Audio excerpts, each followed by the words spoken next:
Hey guys, today we're going to be doing something a little different. Today I'm going to be doing a Minecraft tutorial, and the tutorial I am doing today is how to build a Minecraft villager breeder.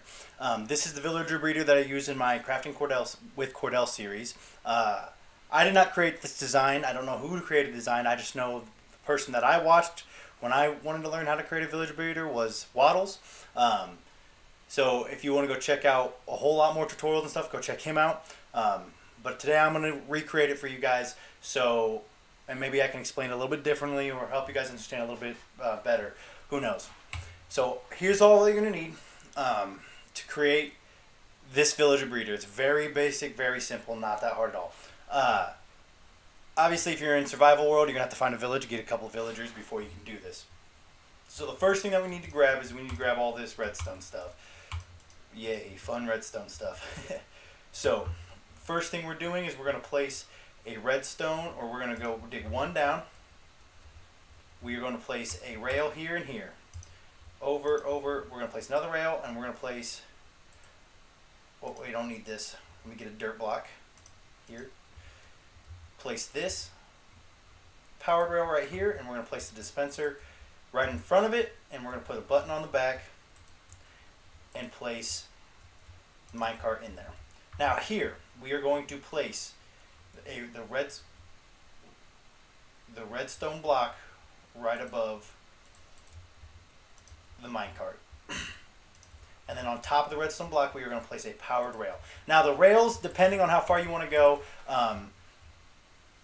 can vary depending on where you're moving them to. But right now we're only going to use this many. We don't need that many. We'll go a little further actually. Here, boom. Okay. So very simple, very basic. So what's going to happen is the minecart's going to come out, pop out, come up. Oh. Actually, I think I need to move this one back. So I was right the first time.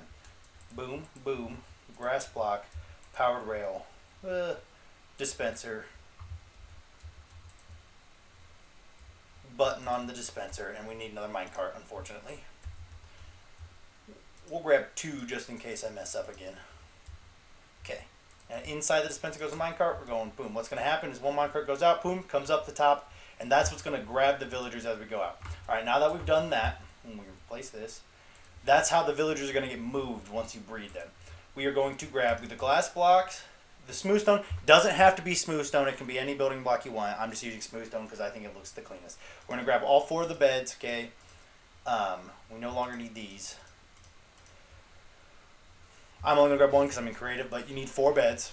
And I'm going to grab the trapdoors, the carpet, and the smooth stone slabs, and the fence, and this lightning rod. Okay? From here, we are going to build up. So there's 1, 2, okay? Put 1 on the side of each, but now we're going to build up 4 from where the redstone block is on at your feet. So 1, 2, 3, 4. 1, 2, 3, 4. We need 1 here. 2, well, that's 1. Oh, nope. 2, 3, 4. And then 1, 2, 3, 4. Easy. Now we're going to put, on top of those glass pillars, we're going to put stone slabs, or any slabs you want. It doesn't have to be stone, but just they have to be slabs, okay? Because if we don't have slabs, we have a full block, then our fence is going to connect to them, and we don't want the fence connect to, because then the villager will not fall down. So we got to connect the fence in the middle of the stone slabs. You see how it's not connecting? This allows the baby villagers to fall through, but not the grown adult villagers. So from here, on top of the stone slabs, we need to put 4 beds in this square pattern. So 1, 2, 3, 4. Okay, so this is what it should look like right now. Okay, just a glass tube, stone slabs, a fence post, and beds on top. Okay, pretty simple. And this is the redstone underneath, right? Which goes in and out. All right, on top of the beds, we need to put 4 not pressure plates, trap doors. So right in the middle of each side. So I'm going to stand on the bed to do this because I kind of need to. 1, 2, 3, 4. Okay. Now, next to those trap doors, I'm placing wool carpeting. So when we get the villagers in there and they go to sleep and they pop back in, they don't spawn outside of we want them to spawn on the fence post, and if we don't have these carpets, they might spawn outside of it. So there's 1, 2, 3, 4.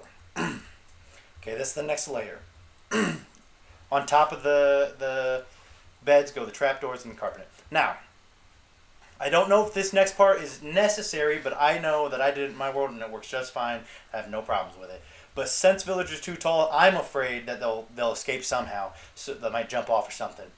And so I put a second layer of trapdoors on top of the first layer of trapdoors. I don't know if that's necessary, but I'm going to do it just for extra security.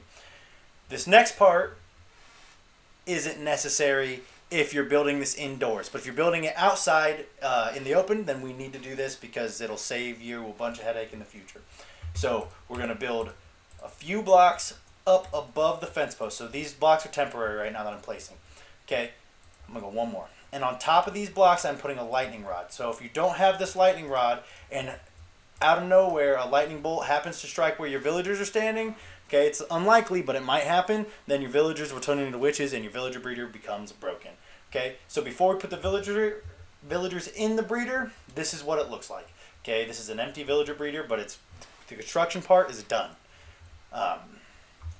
So from here, we are going to get the villager spawn eggs, which I have in this chest conveniently. Okay, so now if you're in a survival world, the easiest way of doing this is making sure there's no beds around except for the 4 up here. Putting dirt or whatever pillow you want so they can climb up. Oh, let me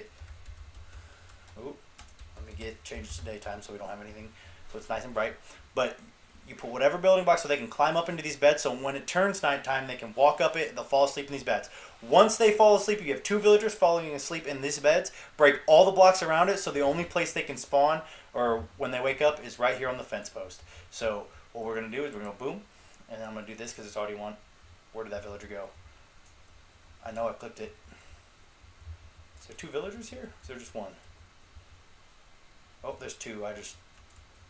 That little guy is fine by me. Okay, he'll help us flow later. We'll put a second villager right here. Boom. Nope. Boom. 2 villagers. Boom. That easy.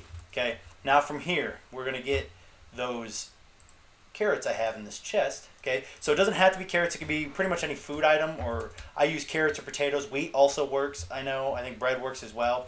But what you're gonna do is you're just going to throw them right on these trap doors. Right here. Did he grab it? They'll snag them, and then they'll start trading with each other, and then once they start trading with each other, we should see some hearts, and then those hearts will produce a villager. But since I accidentally put a villager down here, we're gonna see, you saw those hearts, they popped up right there, boom. Okay, little villagers should spawn down below. Little work. Where are you, little dude? Let's see him. Let's watch him drop. Oh, there he is. Boom. Okay, they take a little fall damage, but nothing too severe. Okay. Now from here, your job's done. All you got to do is make a track to wherever you're placing them, and then come back over here, hit this button, and boom, they snag it. Well, okay, so that's what could happen if they're not fully grown. If you have a fully grown villager, it'll get snagged. Okay, if not, then they'll pop out. So let me demonstrate with a fully grown villager. These guys might escape, but it's fine. Let me get a glass block again. I'm glad I demonstrated what could happen if you don't have a fully grown villager. So they might not snag a villager if they're not fully grown. So let me put another minecart in here. Okay, from here, this should grab the fully grown villager. Boom. Grab, snag, and you can take them wherever you want to. This village breeder I know works in 1.18 and it also works in 1.19. It could work further back, but I'm not sure. I just know it works in those 2 versions of the game. If it's that simple, it's very basic. It takes about 10-15 minutes, a little bit longer to deal with the villagers to get them in if you're in survival mode, but other than that, there's nothing more to it. So I'm gonna do one last lap around, show you what it looks like. Okay, very simple, very basic. Lightning rod on top, nothing too complicated. So that's where I'm going to end this episode, guys. If you enjoyed this episode and you want to see more like it, want to see more tutorials like it, hit those like and subscribe buttons down below. And until next time, peace.